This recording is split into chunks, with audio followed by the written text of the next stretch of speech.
We had an all-encompassing passion at GT Bikes. There was a culture sort of in GT that winning is what mattered. My whole life I've just wanted to fix things. He would always be very scientific about everything. And the bottom rockered, and it would push the shock forward.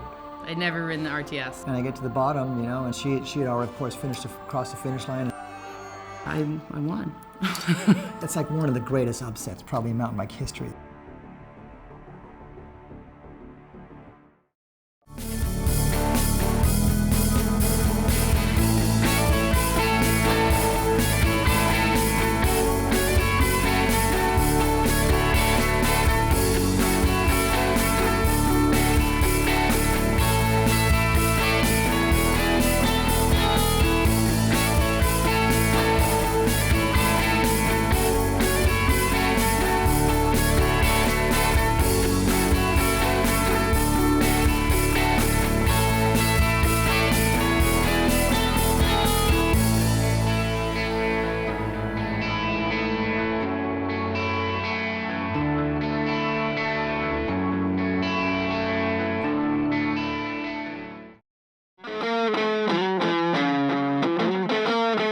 That era from about 91 through about 94, it's like the beginning ages of flying, where everyone was trying every idea imaginable, and half of them had no idea what they were doing.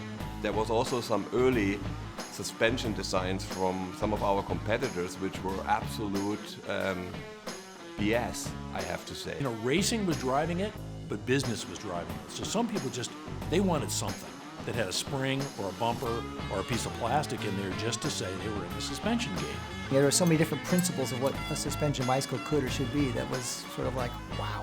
There was a school of manufacturers who made bikes that felt good in the store when you pushed down. There was some movement, and the consumer, not knowing what to expect from a bike, oh, this feels good. There was more designs that were terrible than not, and there was a real short list of designs that were actually any good in those early days. But when you took those bikes on the trail, not only didn't they work, but they were actually unsafe, unreliable, and it was crazy, you know, and there were literally pogo sticks, and people would get hurt in cases. There were tons of experimental bikes like that people were playing with, but nothing that was really thought out like the RTS was, I think, really the first successful production dual suspension bikes. That was where the expression of mountain bike was back then. It's just like, yee-haw, you know, I mean, guys, whether you grew up on BMX bikes or motorcycles, and all of a sudden, you could kind of do the same sort of stuff on a bicycle.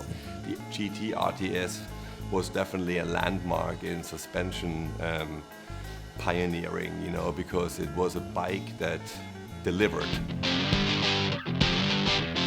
From the RTS came the LTS. Things were growing up in a hurry. I mean, it was hyper competitive. I've grown up saying, hey, the stopwatch doesn't lie, I don't care what you're on. I've always looked at everything backwards, you know? I look at the result and the end, what I want, and how am I gonna get there? What was a good design one year might all of a sudden be an old design the next year. The limitation of RTS, and we were in the kind of rocketing evolution of mountain bike suspension at the time. And so it was, you're just always, you know, more travel, more travel, more travel. Is that the answer? I don't know, but we're gonna try it. Other people were coming out, and a lot of them were trying to emulate the RTS as far as just a pivot point on the bottom bracket. But we were already ahead of that. We were already light years ahead of that with that, in my opinion, the LTS. R&D guys evolved it out to an amazing degree by the time it was finally released. I mean, it was a beautiful work of art. And again, the design was like kind of loopy, or just like, wow, I mean, that's kind of crazy, you know, the shock up on top and the curves of the seat stays, and I mean, the linkage. Probably Jeff Sochek gets the most credit for that. Aside from being a cool suspension linkage and everything, it was a really elegant design. But that thing, it was just the complete opposite of what the RT was in terms of active suspension, you know? Back in the days, I was probably 5 or 6 years old, and I was jealous of my dad's bike just because I was riding next to him with my BMX, and I was jealous of his GT LTS. You look at a bike like the LTS, that had a shelf life of what, 4 or 5 years? That's a long shelf life for a suspension platform during a time where there's so much attention being put into improving on stuff. That was that bike to have for like 5 years, you know. The LTS was just ruling the full suspension world, and it was a bike that worked.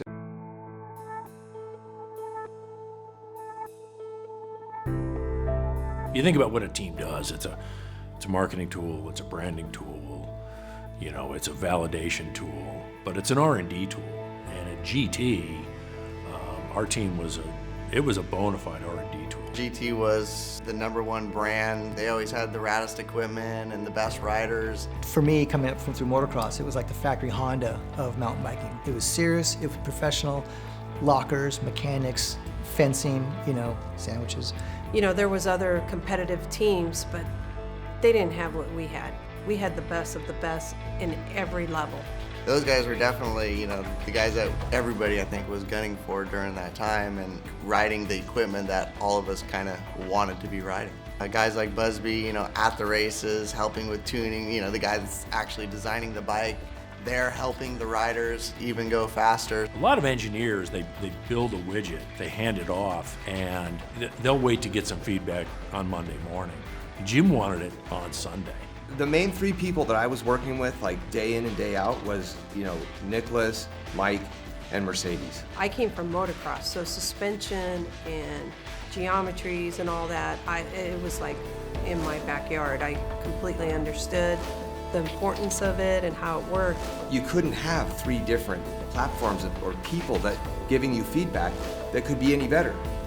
And Nico was just, I mean, just precise, man. And I remember hearing the stories, even from Mikey, you know, those guys, they would go over the World Cups. They were at this one section trying to figure out a line, and Nico came and took a line, or like, they were saying, it's like, we never would have thought of using that line, ever.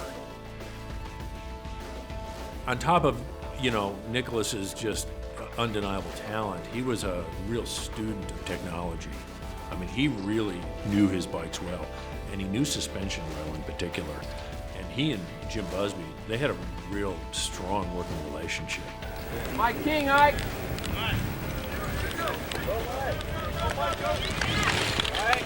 For me, it felt like a good luck charm because whenever we were at a World Cup race, I really felt like we could communicate and he could translate what I was telling him on the bike. And, you know, we would tweak the setup here and there, whether it was good or bad, but we always kind of found that sweet spot when it was go time.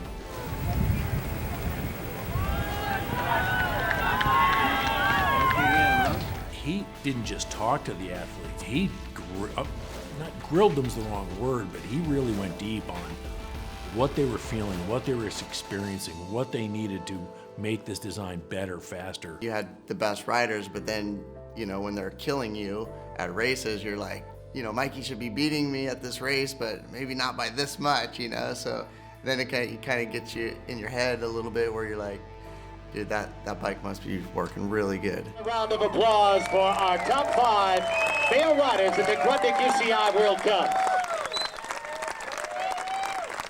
Bravo! And the development of the GT downhill bike as it became, you know, I mean, from the RTS to the LTS, I mean, that was like a huge difference, you know, and you can't tell me that having Mikey King or Nicholas Vouilloz on those things isn't what was like pushing Busby or anyone else at GT to make that bike better for the World Cup courses and everything else. And guess what? The guy, some stinking rat-tat redneck on a GT in Moab, was having a better time and a safer ride because of the things that were happening at a, you know, World Cup race, you know, 3,000 miles away. We knew that the LTS was a great design. We always wanted more. It was really hard based on the location of the rear shock and the seat post. So at the time, I think Thermoplastics, you know, has had a ton of potential. It was how are you going to attach it to the hard points given the method of manufacturing. That bike, the carbon version of the LTS, was just on a technological level, just insane. I mean, those machined aluminum lugs, and you would draw that carbon tube through it and then inflate it, and I mean, oh my God. I mean, not a lot of people know this, but that was probably my favorite of the frames that I rode. It wasn't very reliable. The characteristics were good. There was a compliance to thermoplastic that was real desirable. Quite frankly, though, you know, the early models of those things broke. When I first realized kind of the limitation of it, if you're really going to push it. Now, if you're going to go ride around all day, the composite frame had a lot of good qualities. If I knew I had to kind of take it to the next level to make up maybe half a second by jumping either, you know, a big gap,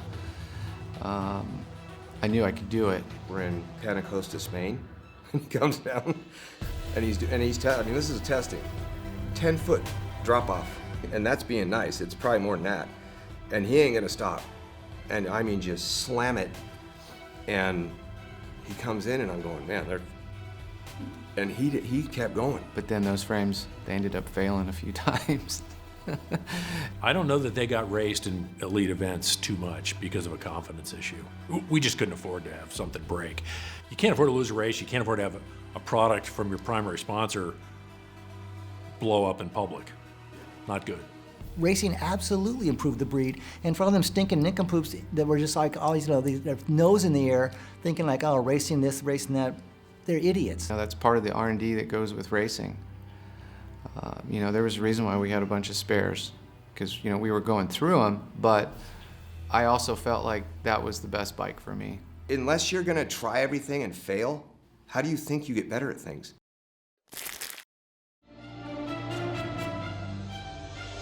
Sometimes you throw the dart, it doesn't hit the dartboard. Wasn't a fan of the Lobo. You reach a point of limitation. I just said, I'm starting over. Can't see what's going on because half the mechanism is hidden. We were all looking at it like it was foreign. A Sea Otter dual slalom. iDrive was perfect for that race. And I remember the first time I rode the show on a full suspension bike, I was laughing. The bicycle is supposed to be simple. That's its solution to the world. That bike solved the riddle.